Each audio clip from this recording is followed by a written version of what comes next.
Всем привет! Сегодня у нас расклад «Будет ли загаданный человек твоим мужем?» И посмотрим сигнификацию, поэтому не выбирайте камешек, смотрим по сигнификации. И прежде чем начать, конечно же, призываю вас, прям призываю проживание арканов. Там вы сможете все проработать. В манифесте вы сможете научиться ставить защиты как себе, так и другим, делать талисманы, чистить чакры, защиты ставить и многое-многое другое. Ссылки все в описании к видео и в закрепленном комментарии. И давайте начнем наш расклад.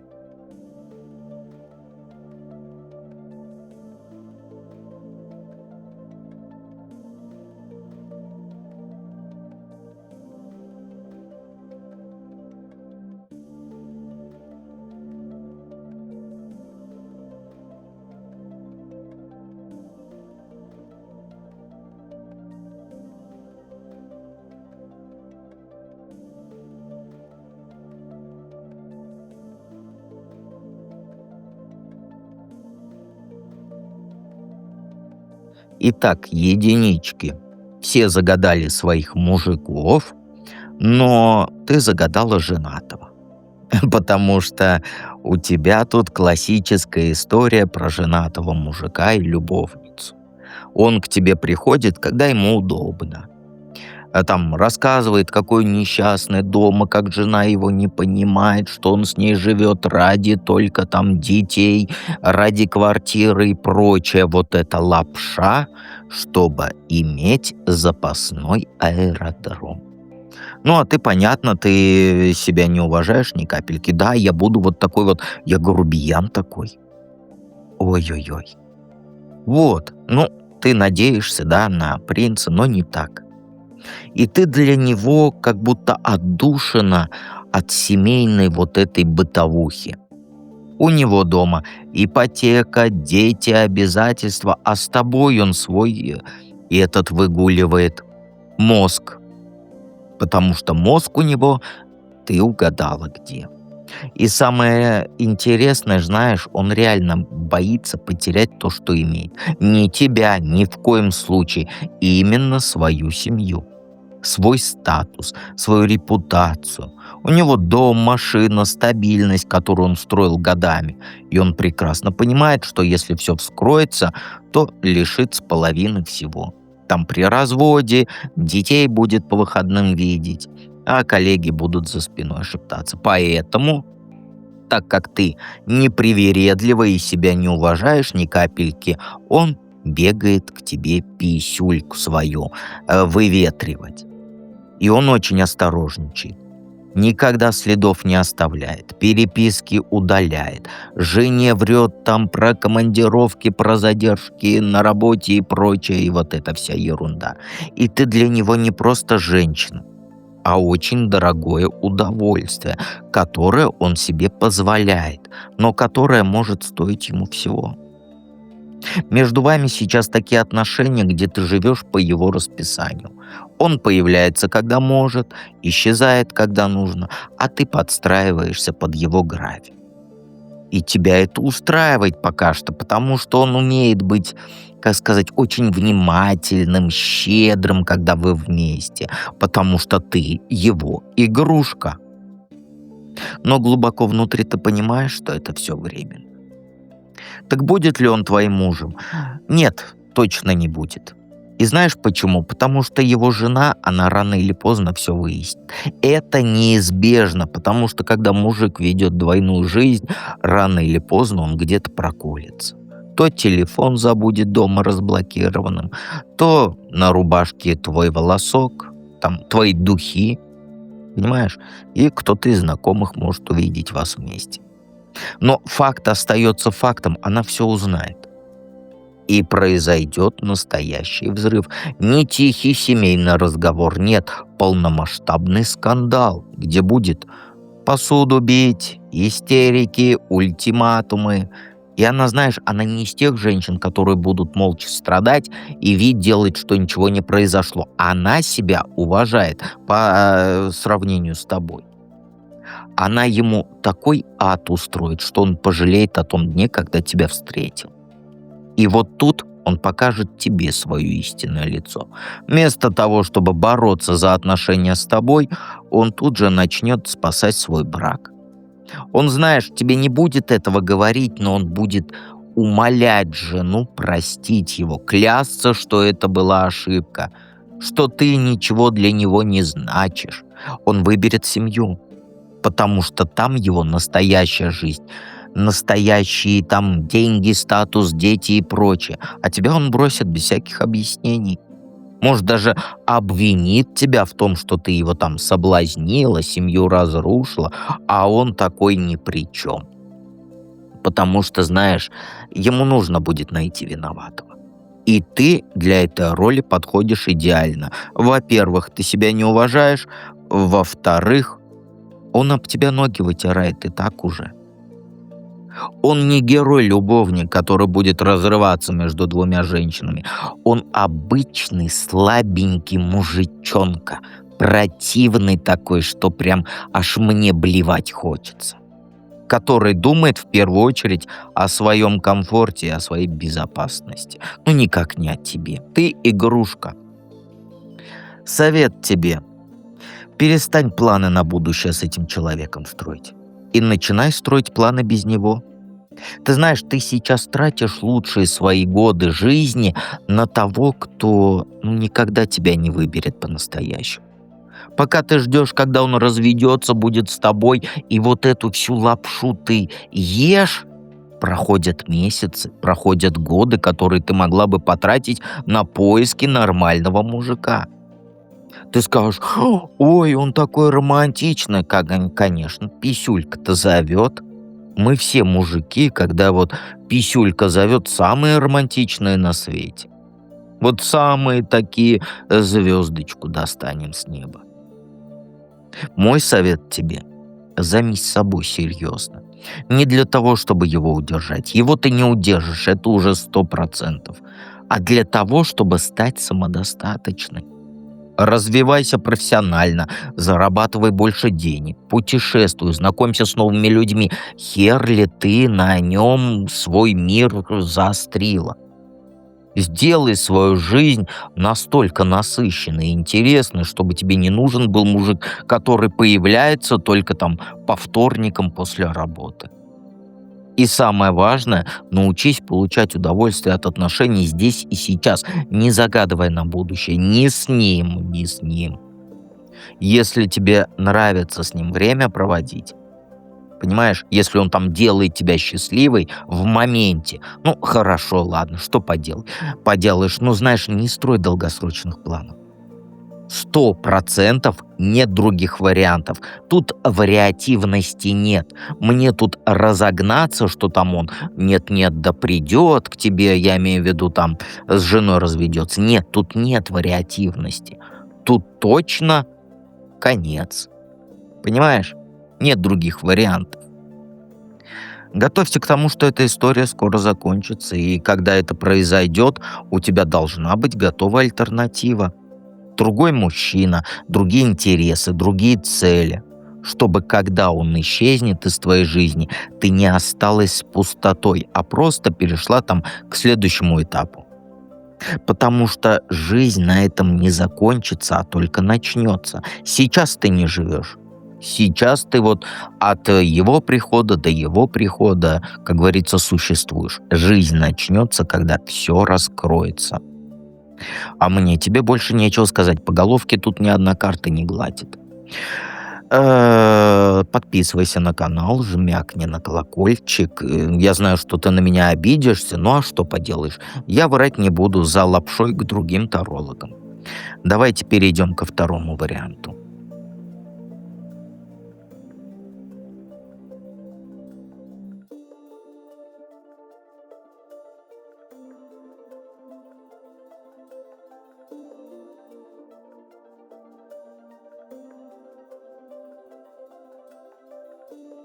Двоечки.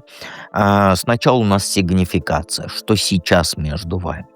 Между вами сейчас все, как сказать, вот честность, вот не так сказал. Вот знаешь, честный разговор между вами. без розовых очков. То есть ты головой включилась. Раньше ты его тянула, пока сердце ныло, да? Теперь ты режешь лишнее. Задаешь прямые вопросы ему и требуешь такие же прямые ответы. Без вот этой лапши «поживем, увидим» и вот это все.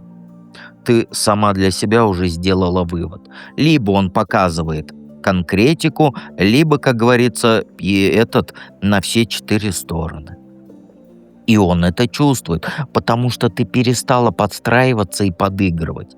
Ты не ревнуешь, сцены не устраиваешь. Ты просто все видишь и называешь вещи своими именами. И да, это его нервирует. Он, знаешь, он такой привык, что его вот эти полунамеки проходят, а сейчас натыкается на стену из фактов. Косяки ты его не забыла, и ты их не простила там как-то по-тихому. Ты это на свет вытащила и сказала вот «так не пойдет мне, так не нравится». И между вами сейчас не романтика, а вот проверка на вшивость. Ты как аудитор, а он как ученик, который списывал и попался. Если коротко, то ты на позиции такой, знаешь, вот «докажи делом». Он пытается лавировать, да не вылавировает. Вот эта скороговорка мне никогда не удавалась, но давай еще раз попробую, раз уж у меня зрители есть. Лавировать, да не вылавировать. Вот, видишь, молодец я. Так вот, пустые слова больше не работают. И ты держишь дистанцию, не даешь ближе, пока ты не увидишь реальную пользу от его присутствия в твоей жизни. Потому что что? Потому что ты пират, и ты без соплей вот этих. Любые взрослые решения, и как сказать, или принимай решение, или разбегаемся у тебя сейчас с ним. Будет ли он твоим мужем? Нет. И причина тут простая. Он застрял в чувствах потерь. А ты уже дальше смотришь. Знаешь, он живет прошлым. Вот этими переживанными обидами, как своими, так и твоими. И на этом фоне у него нет запала на ответственность. Ему, знаешь, легче жалеть о несбывшемся, чем там собраться и сделать шаг к взрослой жизни. Ты же уже настроила прицел на будущее, там, планы всякие, горизонты, вперед движение, потому что что? Потому что ты пират, ты умничка, ты красавчик. У тебя настрой, куда мы идем и когда идем. А у него настрой, знаешь, жаль, что было по-другому, я вот такой вот, сопляк одним словом. И в такой связке вы до ЗАГСа не дойдете. Брак — это про решение и действие, а он сейчас не тот, кто возьмет и вот оформит на себя, как сказать, ответственность. Он время тянет, прячет слабину свою за разговорами, а внутри пустота. Потому что у него в голове «я семью не потяну, мне и так было хорошо». Понимаешь? Ты не будешь тащить его на себе под вот этим «давай чуть-чуть попозже». Нет, ты уже выросла из этой роли. Тут нет развилки, там, даже если постараться. Тут тупо разные скорости. Ты идешь вперед, а он смотрит назад. А итог один — мужем он не станет. Ни завтра, ни через год, ни через десятилетия, потому что решение про «беру ответственность» у него не созревает. Он его откладывает и будет дальше откладывать. Совет какой? Перестань ловить каждую там фразу его, перестань оправдывать его вот эту тишину, молчание и прочее. И прочее. Держи фокус. Твоя сила, она в четких границах и в дисциплине. Не в жесткости ради жесткости, а в режиме вот сказала, сделала. Ставь правила простые. Ему там сроки, шаги, результат. Нет шага — нет доступа к тебе в плане компотов и так далее. Не выясняй, почему он такой сложный. Не собирай справки, не мониторь соцсети, не выцепляй знаки вот эти вот 11, 11, 13, 13.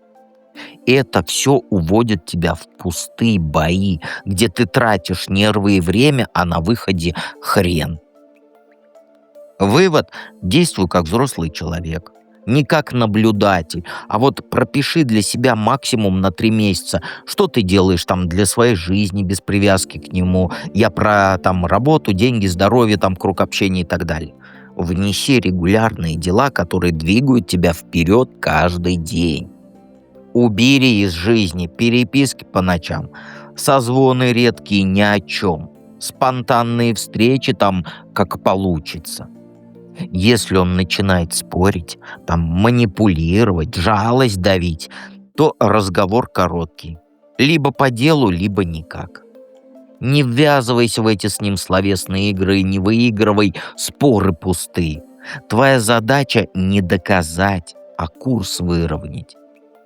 И да, если он там попытается раскачать тебя на эмоции, то сразу обрежь. Чуть не сказал, писюльку ему отрежь. Нет, так нельзя говорить. И обрежь вот эти отношения спокойно, без скандалов. У тебя сейчас главный проект — это ты.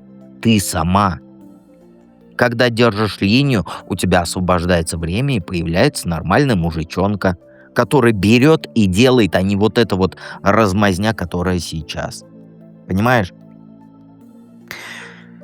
Понимаешь ты все, даже мне сказать больше нечего, вывалился я. Давайте перейдем к третьему варианту.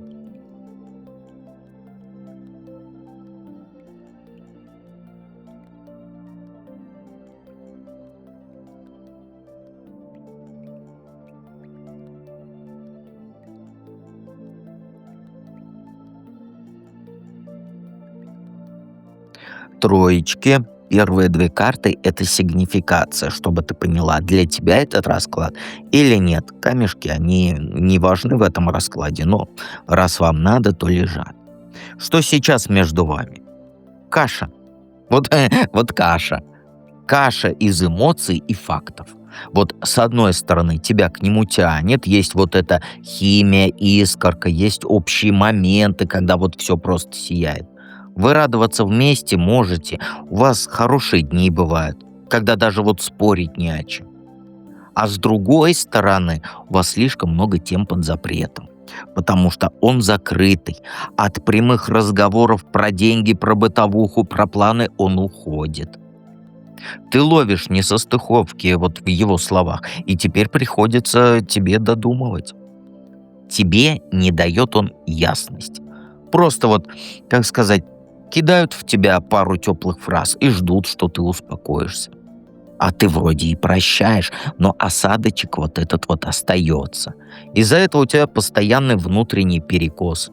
Сердцем ты с ним, а головой ты настороже. И так каждый день. Изо дня в день это все одно и то же. Он любит, когда все просто, удобно, а ты конкретики хочешь. Кто кому чего должен, как вы живете, кто за что отвечает. Сейчас у вас баланс на ниточке держится. Светлые моменты держат, но темные места копятся. И ты уже заметила, как он экономит на важных вещах, как быстро он сворачивает разговоры, когда речь про твои потребности. И ты не истеришь, ты просто вот все фиксируешь на свою корочку. И да, ты права, картина не сходится. Тепло есть, доверия нет. Будет ли он твоим мужем? Нет. Нет, а что я могу вам сказать-то тут? Нет и нет. Причина простая. Вы расстанетесь из-за его жадности. Тут не про одну мелочь, тут про стиль жизни. Он привык тянуть одеяло на себя. Он не вкладывается в общее будущее. Он считает вот каждую копеечку, каждую свою энергетическую капельку. Он бережет свои ресурсы. Я имею в виду не только деньги, а вот эмоции.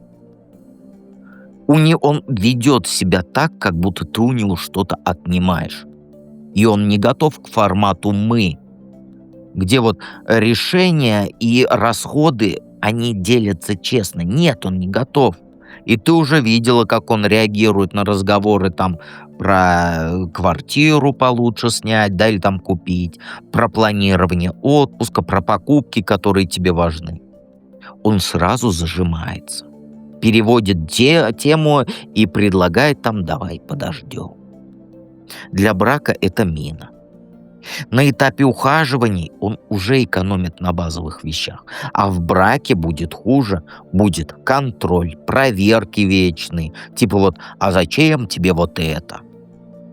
Ты не сломаешься под это, ты уйдешь. Не потому, что ты там меркантильный, а потому что нормальный союз, он держится на отдаче с обеих сторон. А тут одна сторона держится за свое и хочет, чтобы ты молча, как говорится, все понимала. Поэтому ответа «да» не будет, до ЗАГСа не дойдете. Ты раньше нажмешь на стоп, чем согласишься жить в этой режиме вечной экономии как на себе, так и на вашем чему-то общем. Совет: прекращай кормить отношения в одиночку. Переводи все на простые проверяемые действия. Нужна поддержка — озвучь конкретно и поставь срок. Нет движения — тему закрывай и переключайся. Держи вот в данный момент свою финансовую самостоятельность. Увеличивай доход, не смешивай бюджеты, не подписывайся на общие кредиты или какие-то крупные покупки. Убери подарки в долг и любые там «я потом верну». Это путь в никуда. Свои деньги оставляй при себе. Это очень важно. Никаких кредитов, никаких машину в кредит. И круг расширяй. Работа, учеба, новые контакты, поездки, все, что выводит тебя дальше от твоего нынешнего круга, все расширяй. Хвосты закрой. Документы, подушка на несколько месяцев, ну, я имею в виду финансовая подушка, четкий план, куда ты идешь без привязки к нему. Потому что залезть в зависимые отношения у тебя огромная, как сказать, огромный шанс залезть туда. Потому что он тебе надоест, а кредиты ты не скажешь, что «ой, они мне надоели, я их не буду платить». В общении ровный тон, ясные границы. Не выясняй, почему он такой. Тебе это просто нахер не упало, извини меня за выражение. Либо он включается и делится по-взрослому, либо вы ставите точку. Когда ты уберешь лишние ожидания и перестанешь подстраивать свою жизнь под его экономию, у тебя раскроется поле возможностей. Придет нормальный обмен, ты даешь, тебе дают. И закрой цикл красиво. Поблагодари за хорошее, верни себе свое время и дальше двигайся.